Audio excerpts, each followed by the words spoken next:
someone who's listening that is feeling unmotivated, bad about themselves, in a rut, but they want to start the new year fresh and they don't know where to start?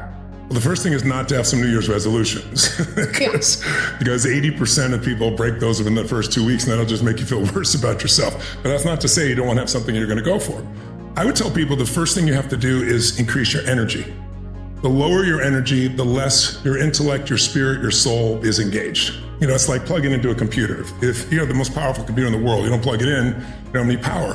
Think about it. When you feel great, you treat people better. You perform at a higher level. When you feel terrible, you treat yourself poorly, much less other people. So energy is the first base of it. But I think it's also, most people feel bad because they have expectations about where they are versus where they should be. And everybody has a different and unique path. So we judge ourselves too soon. But what you have to do to go take back control of your life is stop comparing yourself, and that's so hard in the world of social media. And it's probably harder for women than it is for men. I know it is, because all the studies show that when more time they spend on social media, young girls and women judge themselves so harshly because we have these ridiculous visuals that every woman is supposedly supposed to be, which has nothing to do with health or vitality or individuality whatsoever. So how do you get out of that? To me, the real secret is you have to take control and stop trying to control everything. There's two worlds that basically you have to master. We all know it. There's an outside world and an inside world. Our culture reinforces the outside world at the expense of the internal world. That's why there's so much, quote, mental health problems. Because when we get in our minds, we have all these judgments. We have all these expectations. But the secret is you can't control the external world, right? You know, I hear people sometimes say, my answer is just let people have their own opinions. And I think, how egotistical is that? They're going to have their own opinions whether you let them or not. You have no power over it. Ego is just fear. We're all afraid we're not enough at times. And when we feel those feelings, we judge ourselves and we judge others, and it creates harshness. But there's an internal world that we can master, that we do have control over. And the way we control it, if I may share with you, is I think there's 3 decisions that everyone listening right now could test out. And those 3 decisions we're making every moment of our life. But we're not always making them consciously. That's the problem. So if you're not making them consciously, you're making them habitually, meaning at a subconscious level, which means you keep living the same problems over and over again. What are those 3 decisions? Decision 1 is, what are you going to focus on? Your entire life is controlled by what you focus on. What you focus on is what you feel. What you focus on is what you experience, not reality. So have you ever had an experience, either one of you, where you thought somebody did something and they were like, you thought a good friend and someone told you something and you thought they took advantage or did something terrible and you got upset, really upset. And then you go to see this person and you find out it wasn't even true. Have you ever had that situation? With my husband all the time. Yeah, I know exactly what you mean. He's not It's happening right now. You never know. So the truth is, when you do that, you feel terrible, but it's because whatever you focused on was real to you. Yeah. Focus equals reality to the individual, even though it's not reality in actuality. Or a simpler way to say it is focus is feelings. And the quality of your life is where you live emotionally. If you got $1 billion or you have 3 beautiful children and a husband or wife that totally adores you, but every day you focus on what to worry about, or you focus on what's not right or what's missing, you're going to be a very unhappy person. It doesn't matter what you have. What matters is where you focus. Now, I'll walk through in a second the 3 decisions you can make about focus that can change your life. But the second decision, once you focus on something, our brain immediately makes another decision. And if you don't take control of it, it's unconscious, so it's the same. What does this mean? Is this the end or the beginning? Is this person dissing me? Are they challenging me? Are they coaching me? Are they loving me? Whatever meaning you give it instantly changes your emotion, and the quality of your life is where you live emotionally. Is this why 2 people can have the same trauma, and I've heard you give this example, but they can have completely different outcomes 100%. Because of the meaning? Because of the meaning, and because of what they focus on. Both of those together. Like you can focus, what's wrong is always available. Sure. So is what's right. I'm not talking about positive thinking, I'm about being intelligent. But the meanings, if you think this is the end of a relationship, are you going to behave the same way as if you think it's the beginning of a relationship? No way. I often tell people, if you don't want this to be the end of your relationship, pretend and act like it's the beginning of a relationship, there won't be an end, right? Because people behave radically differently. So meaning equals emotion. Emotion's your life. What's the 3rd decision? Well, once you have an emotion, it controls your decision making. So if this meaning makes you angry, if the meaning makes you playful, obviously what to do is going to be a different answer.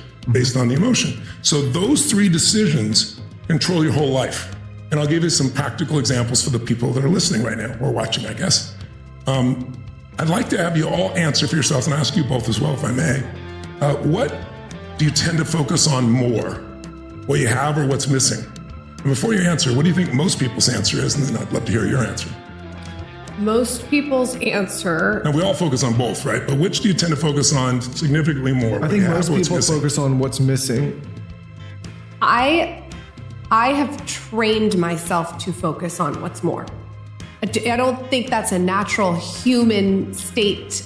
You're spot on. Okay, I've learned a lot of books. Awaken the Child. I've read a lot of books. I've done a lot of tapes. I've tried to focus on what's better. Yes. I tell people all the time that listen or watch this show, we've been doing it close to a decade.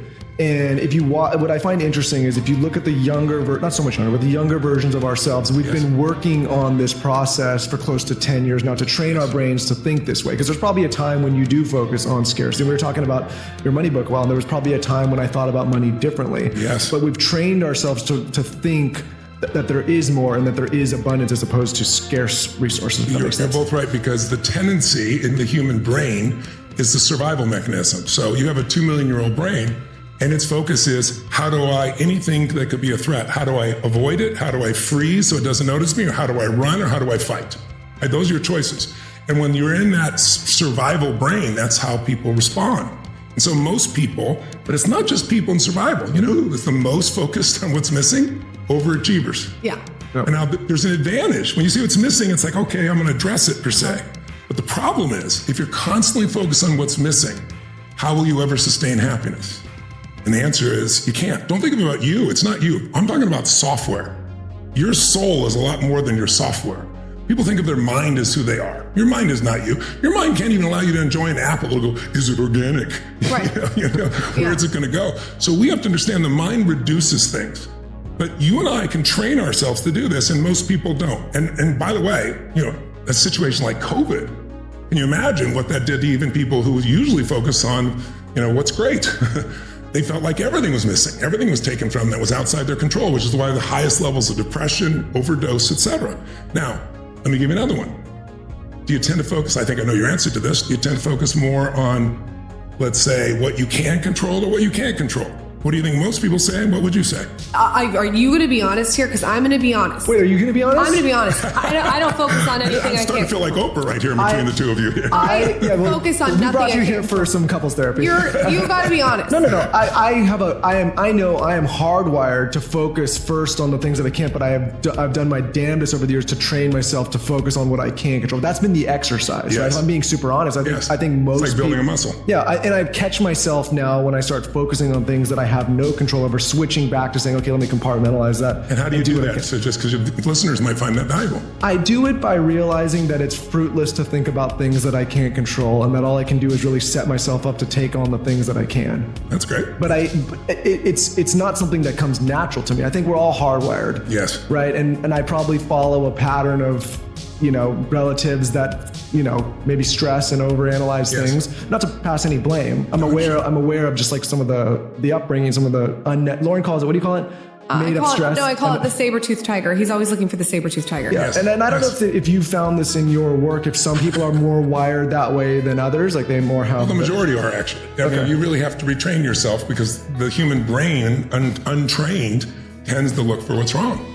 And we have a negative bias is where it starts. That's why the media, there's nothing wrong with the media, but most of the media, we all know, if it bleeds, it leads. Right? Why is the media so negative? It's not the media negative, they're a business. And their job is to take care of shareholders, not you. And so their job is to get as much attention as possible. And we all know it gets attention is something that's going to upset you faster than something that makes you feel good. Yep. Right? That's why there are very few feel-good stories and there's so much pain. So that's the tendency. Now, what about for you? I notice that when I focus on what I can't control, it's first thing in the morning. Interesting. And so because you have 2 young children like I do? I have one. I think you just wake up in the morning and your brain wants to go all these weird places. Okay. So I try to wake up now and push that out with what I'm grateful for. Well, but it's a practice. Tell me if you think this is the wrong analysis, and who better to ask. I imagine most people are wired to think that way and have not done much of a job to train themselves to snap out of it and start focusing on what they like. For me, when you ask that question, I'm like, oh, well, it's a constant exercise of recognizing when I'm thinking that way and snapping myself out of that pattern. And so the problem for you right now is it still requires your conscious attention versus developing a new habit, right? A new way of being, a new immersion. So right now, as long as you're doing what you're doing, it's a battle. But when you change the conditioning, it'll just be automatic.